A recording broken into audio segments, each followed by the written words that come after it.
انہوں نے اپنے فائدے کے لیے اس کو لائے اور اس کو استعمال کیا، ورنہ اس وقت پاکستان سے زیادہ مسلم جو ہیں وہ ہندوستان میں ہیں. اگر ایسا ہوتا تو سب لوگ کہیں نہ کہیں بھاگ گئے ہوتے.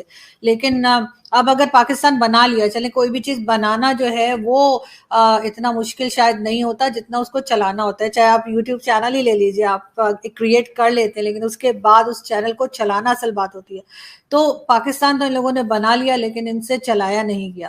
اور یہی اب دیکھ لیجئے کہ آج ہندوستان سے نفرت کا چورن بیچ بیچ کے ہم کہاں کھڑے ہوئے ہیں اور آج ہندوستان کہاں ہے، کہ ہر کوئی ان سے بات کرنا چاہتا ہے، ہر کوئی ان کے ساتھ بزنس کرنا چاہ رہا ہے، اور ہمارے ساتھ صرف اور صرف قرضے اور یا کہہ لیجئے کہ کٹورا ہے ہمارے ہاتھ میں جو لے کے ہم پوری دنیا میں گھوم رہے ہیں.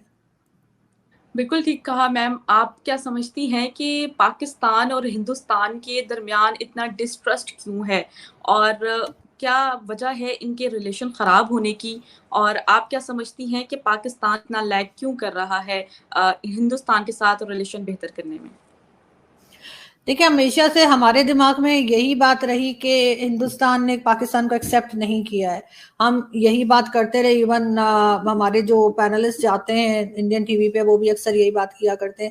لیکن ہم اپنے آپ کو سپیریئر سمجھتے رہے، جو کہ ایک ہمیں سوچ ہے ہماری کہ جی ہم سب سے سپیریئر ہیں، باقی سب جو ہیں وہ ہمارے بعد آتے ہیں. تو ہم ہندوستان کو بھی یہی سمجھتے رہے اور یہی سوچتے رہے کہ ہندوستان ہمارا دشمن ہے. ویسے بھی اگر آپ کسی کے ساتھ برا کرو نا تو آپ کو لگتا ہے کہ شاید یہ میرا پیچھا کرتا رہے گا اور ہو سکتا ہے یہ مجھ سے کوئی بدلہ لے یا مجھے کوئی نقصان کرے. تو کچھ بھی ہو، کسی کی کنٹری کو توڑ کے آپ نے ایک الگ کنٹری بنائی تو بہرحال کہیں نہ کہیں وہ گلٹ تو دلوں میں ہوگا.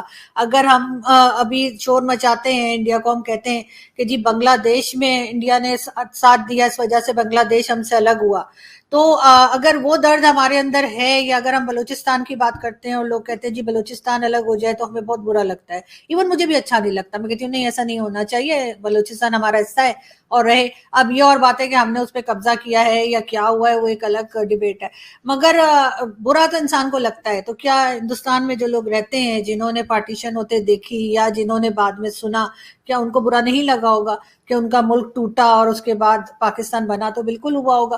لیکن ہمارے یہاں ہم اس چیز سے نکلے ہی نہیں، وہ لوگ اس میں سے کافی حد تک نکل گئے اور وہ آگے اپنا جو کام تھا وہ کرنے لگے، اور انہوں نے اپنی ایجوکیشن پہ بھی کام کیا اور اپنی اکانومی پہ بھی. لیکن ہم صرف یہی چورن بیچتے رہے کہ جی ہم نے اسلامک کنٹری بنا لی ہے بس، اور کچھ ضرورت نہیں ہے.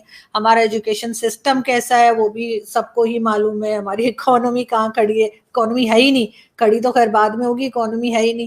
تو یہ ریزن ہے میرے خیال سے جس کی وجہ سے یہاں پر ہم نے جنرل پرویز مشرف کے انٹرویو میں ہے کہ انہوں نے کہا کہ جی ہم نے جہادی تیار کیے، کشمیر میں بھیجے، فلسطین میں بھیجے، اور افغانستان کا انہوں نے کہا کہ وہاں بھیجے.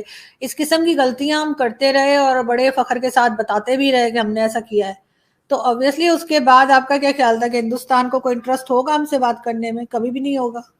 میم جیسے آپ کو پتہ ہے کہ آج کارگل کا جو ہے وہ دیوس چل رہا ہے، وجے دیوس چل رہا ہے، اور اس پر ہم دیکھتے ہیں کہ پرویز مشرف صاحب نے ہی جنگ شروع کی، اور پاکستان کو ہندوستان سے لڑوانے والے ایک وہ واحد پرسن تھے.